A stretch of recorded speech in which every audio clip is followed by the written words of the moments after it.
ہے، بھائی سارے ایک ساتھ رہتے ہیں، بہنیں ایک ساتھ ہیں، ماں باپ ایک ساتھ ہیں، ایک چولہا ہے، ایک دسترخوان ہے، ایک ہانڈی ہے، لیکن ایک گھر میں بہو آتی ہے، بھائی الگ ہو جاتے ہیں، چولہے الگ ہو جاتے ہیں، ہانڈیاں الگ ہو جاتی ہیں، دسترخوان الگ ہو جاتے ہیں، بھائی دوسرے گھر میں چلا جاتا ہے، باپ کی بھی اہمیت کم ہو جاتی ہے، ماں بھی نظر انداز کی جانے لگتی ہے۔ تو یہ صلہ رحمی کی جگہ پر قدر رحمی کس کی وجہ سے ہو رہی ہے؟ ایک خاتون کی وجہ سے۔ گھر میں ایک بہو آئی، گھر کا شیرازہ منتشر ہو جاتا ہے، گھر میں جو ماحول تھا اتحاد کا، محبت کا، وہ ماحول جو ہے ختم ہونے لگتا ہے۔ تو ہماری بہنوں کو یہ سمجھنا چاہیے کہ حضرت خدیجہ رضی اللہ تعالی عنہ نے اس موقع پر جو یہ بات کہی کہ آپ کی کیونکہ اگر وہ ایسا نہیں کریں گی تو پھر گویا حفاظت کے جو وعدہ اللہ کے رسول صلی اللہ علیہ وسلم سے کیا گیا تھا، اور یا جس کی طرف اشارہ حضرت خدیجہ کہ جب وہ گھر میں آتی ہیں تو دوسروں کا بوجھ اٹھانا، دوسروں کے تعاون کرنا، دوسروں کے کام آنا، یہ ان کی ذمہ داری بنتی ہے۔ اگر گھر میں ساس کام کر رہی ہے تو ہماری بہن کی ذمہ داری ہے کہ وہ بھی کام کرے، ساس جھاڑو دے رہی ہے تو بہن کی ذمہ داری ہے وہ جھاڑو دے،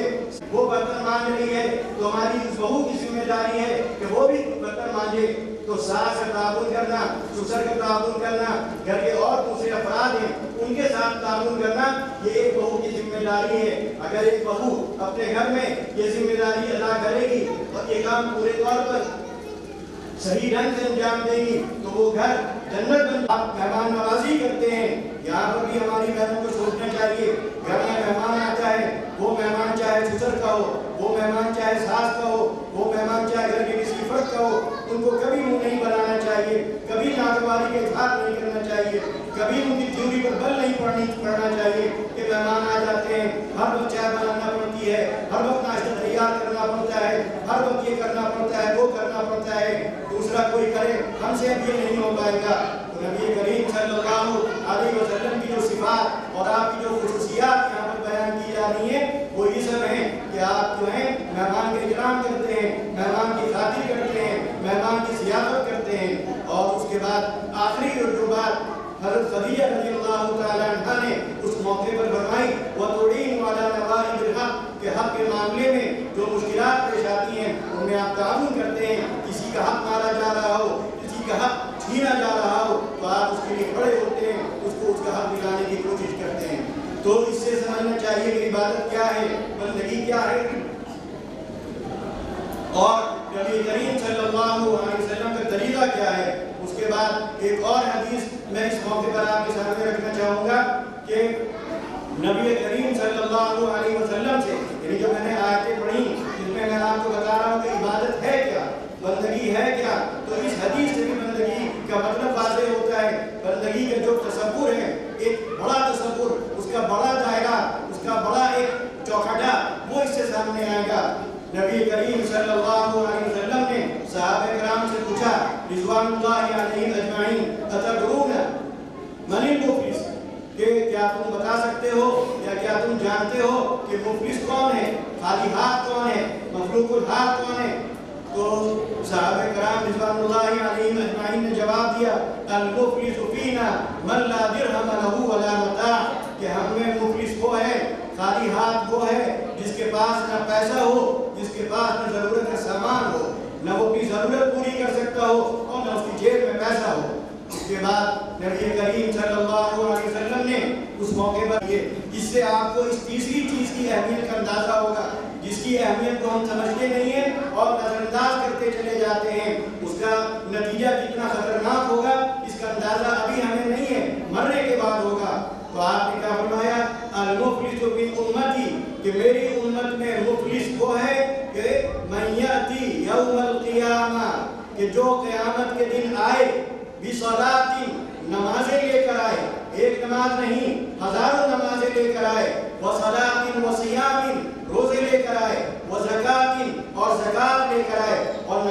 نماز صرف فرائض نہیں، نہ جانے کتنی تہجد پڑھی ہوگی، کتنی نوافل پڑھی ہوگی، نمازوں کا ایک بڑا ذخیرہ لے کر آئے گا، روزوں کا ایک بڑا ذخیرہ لے کر آئے گا، رمضان کے روزے الگ اور رمضان کے علاوہ ایام 20 کے روزے الگ اور ہر دوشنبے کے روزے الگ، ہر جمعے کے روزے الگ، لاکھوں روزے اس نے رکھے ہوں گے۔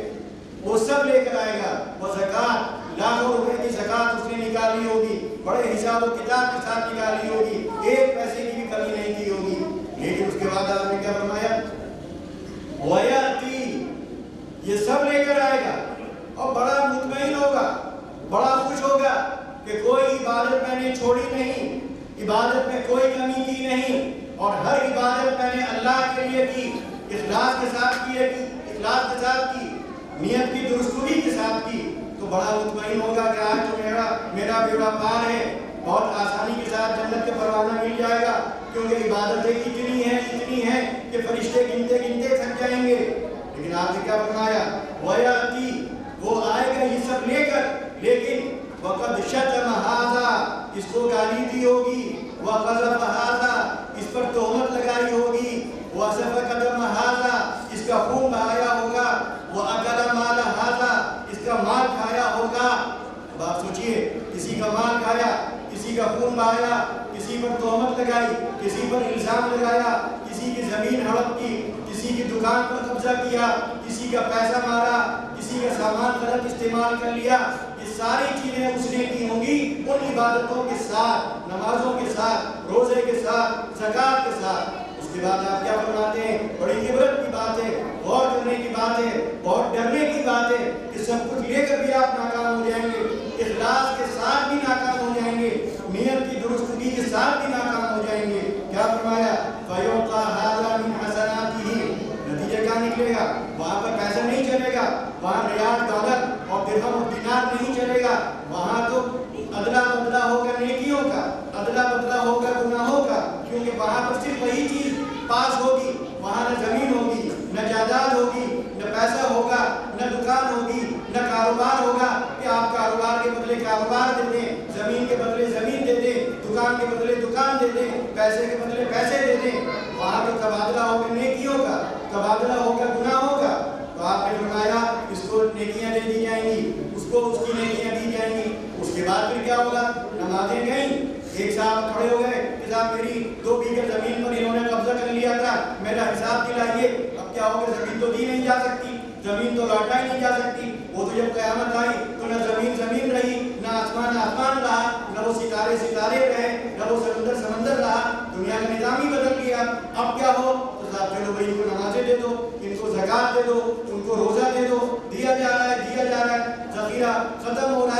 ہے, یہاں تک کہ وہ ڈھیر جو نمازوں کا تھا خالی ہو گیا, وہ ڈھیر جو زکوٰۃ کا تھا خالی ہو گیا, وہ ڈھیر جو روزے کا تھا وہ خالی ہو گیا. اب کیا کیا جائے؟ ابھی تو 10-20 لوگ اور کھڑے ہیں, انہوں نے میرے ساتھ پارٹنرشپ کی تھی, میرا آدھا مال انہوں نے کھا لیا, دکان اپنے نام کرا لی, غلط دستخط کر کے انہوں نے جو ہے یہ کام کر دیا, انہوں نے فرضی جو ہے میرے خلاف گواہی دے دی تھی, انہوں نے فرضی ان پر مقدمہ قائم کر دیا تھا. اب کیا ہو؟ نیکیاں تو جا چکی ہیں. تو اب یہ ہوگا اخذ من خطاياهم, جن کے ساتھ آپ نے بیماری کی ہوگی, جن کے ساتھ آپ نے بددیانتی کی ہوگی, جن کو آپ نے دھوکہ دیا ہوگا, جن کو آپ نے عوام میں بدنام کیا ہوگا, جن کو آپ نے رسوا کیا ہوگا, جن کی آپ نے پگڑی اچھالی ہوگی, جن کی آپ نے ٹوپی گرائی ہوگی, اور بڑے خوش ہوں گے صاحب ہو گیا جو کچھ دنیا میں ہو گیا. اب اخذ من خطاياهم, کیونکہ دنیا میں ان سے بھی گناہ ہوئے ہوں گے, ان سے گناہ ہوئے ہوں گے, نمازیں چھوڑی ہوں گی, ان سے گناہ ہوئے ہوں گے, زکوٰۃ چھوڑی ہوگی, ان سے گناہ ہوئے ہوں گے, انہوں نے روزے چھوڑے ہوں گے. اب ان کے وہ گناہ تو رحت علیہ, ان سے لے کر ان پر ڈالے جائیں گے, ان پر پھینکے جائیں گے, ان کے پلڑے میں ڈال دیا جائے گا ان گناہوں کو, یہاں تک کہ وہ پلڑا اتنا جھک جائے گا کہ تو رحت النار. ساری نمازوں کے باوجود, ساری زکوٰۃ کے باوجود, سارے روزوں کے باوجود, ساری عبادتوں کے باوجود, اپنے پورے اخلاص کے باوجود, اپنی پوری نیت کی سچائی کے باوجود, اللہ کی رضا کے مطابق کام کرنے کے باوجود, نبی کریم صلی اللہ علیہ وسلم کی سنت کے مطابق زندگی گزارنے کے باوجود, یعنی وہ عبادت کے معاملے میں کیا ہوگا؟ تو جہنم میں ڈال دیا جائے گا. تو بہت عبرت کی بات ہے, بہت سوچنے کی بات ہے کہ وہ حقوق جو اللہ کے بندوں کے ہم پر عائد ہوتے ہیں, ان کے سلسلے میں ہم لاپرواہی برت جاتے ہیں, ان کو ہم عبادت کے طور پر قبول نہیں کرنے کو تیار ہوتے ہیں, ان کو ہم عبادت کا درجہ نہیں دیتے ہیں. وہاں پر بہت آسانی کے ساتھ ہم بھلا دیتے ہیں کہ شریعت کیا کہتی ہے, قرآن کریم میں کیا کہا گیا, احادیث میں کیا پیغام دیا گیا, اور ہم وہ اس زندگی کے اس پہلو میں ہم اپنے منمانے طریقے سے زندگی گزار گزارتے ہیں وہاں پوری طرح ہم شیطان کا ساتھ دیتے ہیں، پوری طرح شیطان کے راستے پر چلتے ہیں۔ تو میں سوچتا ہوں کہ اس موقع پر اس سے بہتر کوئی پیغام نہیں ہو سکتا۔ خدا کرے کہ یہ باتیں میری آپ کی سمجھ میں آ جائیں اور اللہ تعالیٰ کے حقوق ادا کرنے کے ساتھ ساتھ اللہ کے بندوں کے جو حقوق ہم پر عائد ہوتے ہیں ان حقوق کو بھی ادا کرنے کی ہمیں توفیق ملے۔ اس پر میں اپنی بات ختم کرتا ہوں کیونکہ کافی دیر بھی ہو گئی ہے، وہ پروگرام بھی بہت دیر سے چل رہا تھا۔ وآخر دعوانا الحمدللہ رب العالمین۔